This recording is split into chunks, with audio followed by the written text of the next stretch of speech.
Hope you enjoy everyone. Thanks for watching. This is Sullivan Adams. This is me doing a breakdown on the first episode of Fire Force. Fire Force is a Shonen Jump series that was created by Asushi Okubo.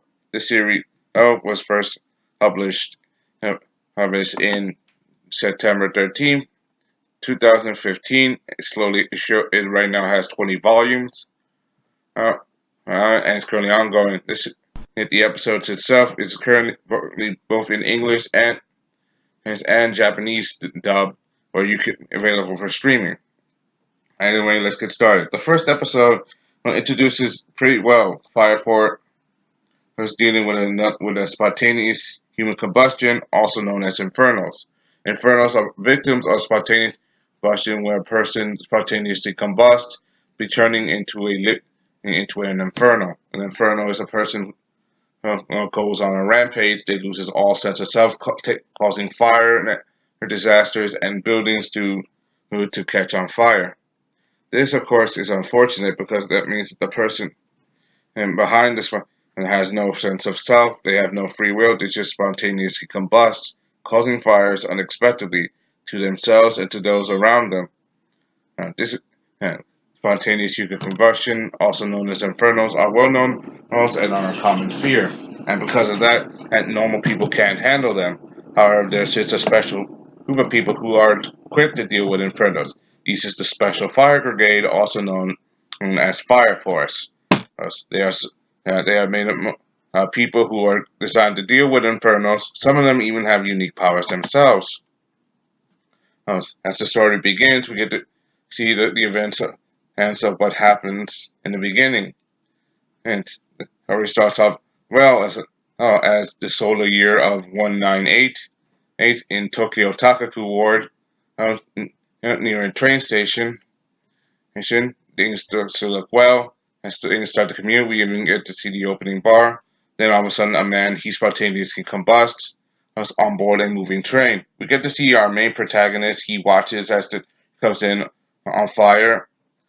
Seeing people start to run away in panic, and as soon as the flaming train arrives, so does the fire force. They help clear the people. They help try to put the inferno out because these infernos are people who are victims, and they try to put out the inferno without causing much harm, and trying to put the person's soul to rest without trying to hurt them too badly. Remember, these were once people.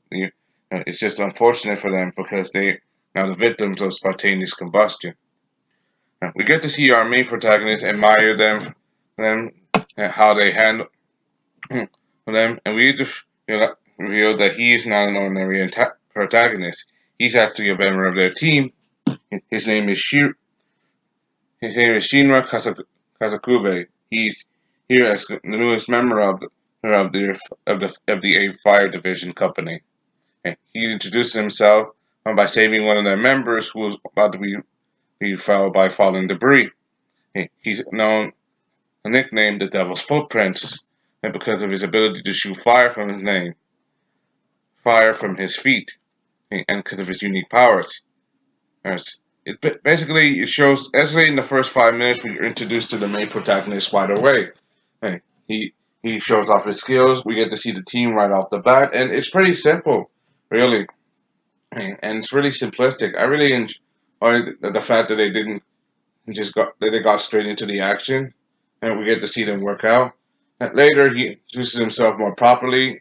He goes to the 8th Cathedral Company, and he meets with the captain and lieutenant, and he's later introduced. We get to see the girls, as Maki and Iris, as they start to talk about him, how he saved her.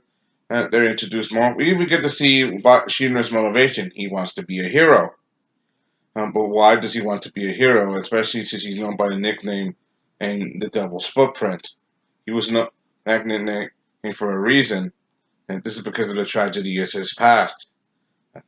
That's, that's what we'll get to. He's later introduced to the team properly.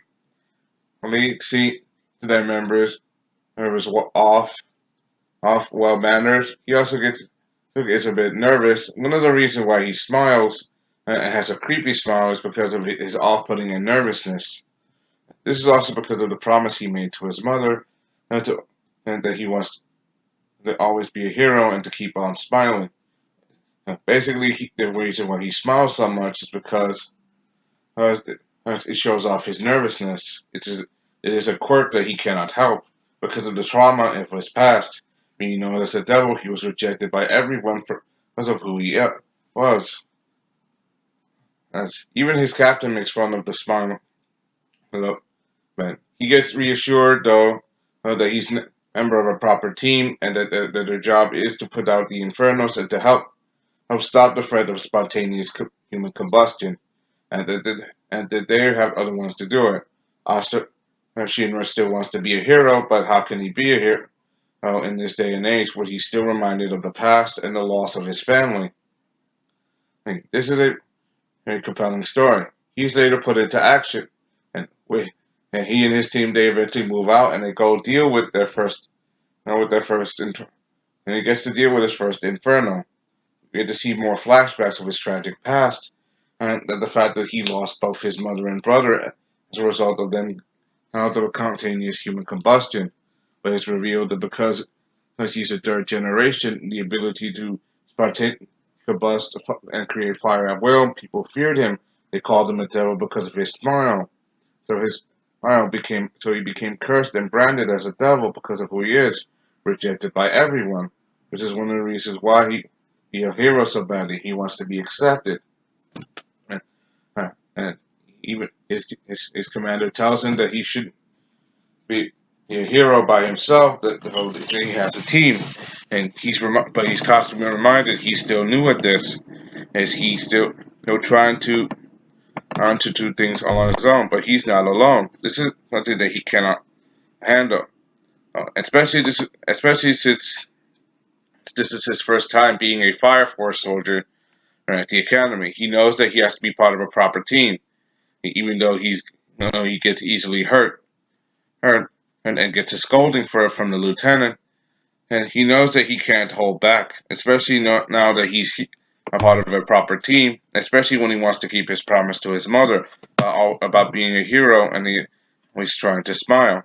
He was scared at first, but luckily, now that he knows what to do, he doesn't feel as scared as he once was. He slowly starts to overcome and starts to remember that it wasn't his fault, even though he was blamed for something that he didn't do, saying that he was not a devil, that he is a hero. Even though everyone blamed him for the death of his mother, he is still trying to move forward. And the death of his mother and the loss of his little brother is surely devastating to him.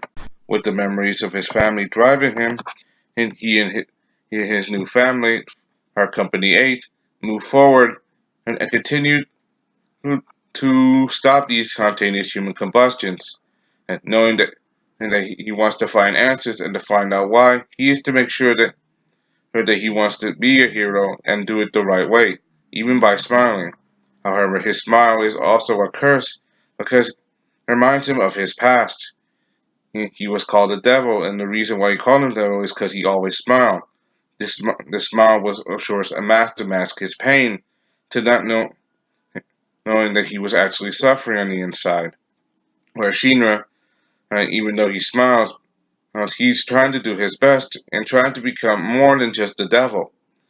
He wants to be a hero because he's not trying to be famous. He wants to be a hero because he wants to help people. And that's one of the things I like about this protagonist.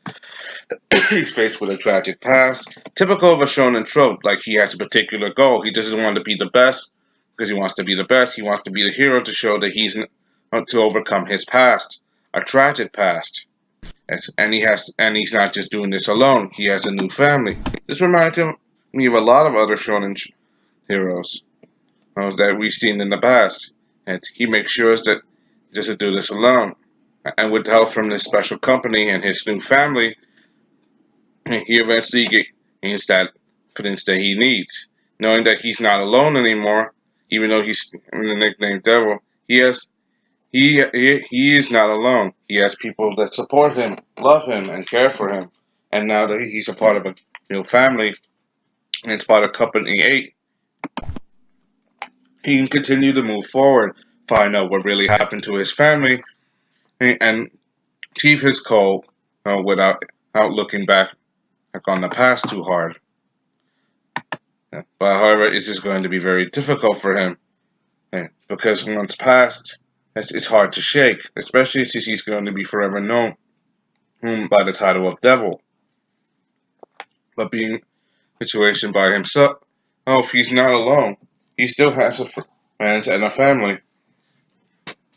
I know I said that before, but this is one of the things I like about Shinra's character. It starts up him introducing himself. He shows off his goal. Oh, his superiors tells him that this is going to be be easy for you. Easy, but you have to work very hard. You want to be a hero, but you're known as a devil, showing his tragic past. And right away, it shows that he has a particular goal in mind, right? And that he has to find a way to save people. Basically, he wants to prove that he's not a monster, which is the main point. He is not a monster. He's just a boy with a special gift, and now he wants to prove that to everyone, including his mother, who is long dead. And now that he's a part of something bigger, he has the chance to prove it and to do it with a smile, and not a wicked smile as people thought that he had, but an actual smile, a smile that shows that he's a kind boy, right, and perfect to become a hero. Anyway, that's all my summary. I know I kind of blabbed on and said the same thing over and over again, but that's what I think of the first episode. Oh, Shinra uh, uh, is a very unique antagonist. He wants to be a hero because of his tragic past and wants to prove that he's not a monster or a killer. People think that he basically murdered his own mother and brother, but he didn't. He saw someone else planes, but because of his unique ability, he was branded a monster. This has reminded me of so many other shonen trope: a person with bizarre abilities granted to them, and always takes the flame. Hey, this is something that's rather unique, and I would love to enjoy. I've already seen, and I've already seen the next two episodes. This is going to mean I'm going to follow up on this and make two more episodes of this video very soon. So keep that notification bell on. Sit still. And comment, write, subscribe, and what you think of what I thought of Fire Force episode 1. This was a very good episode, and I really liked it because we get to see so many characters. There's Maki, Ira, his Okabe. They were all good people, and they really do enjoy having to work together. And this is Shinra's first ever mission as a part of Fire Force. So he now understands what it's like to deal with a human spontaneous combustion. So this is going to be his very first step into his journey. Anyway, that's all I gotta say. Hope you enjoyed. Thanks for watching. This is just. I remember I'm gonna make two more videos. It's gonna be on episode 2 and 3. This is just consider this as part 1. So I'm just gonna do more videos. Then I'm gonna do live reactions on Fire Force at the same time as I'm gonna do on other shows. Anyway, that's all I gotta say. Hope you enjoyed. Thanks for watching. See you guys next time.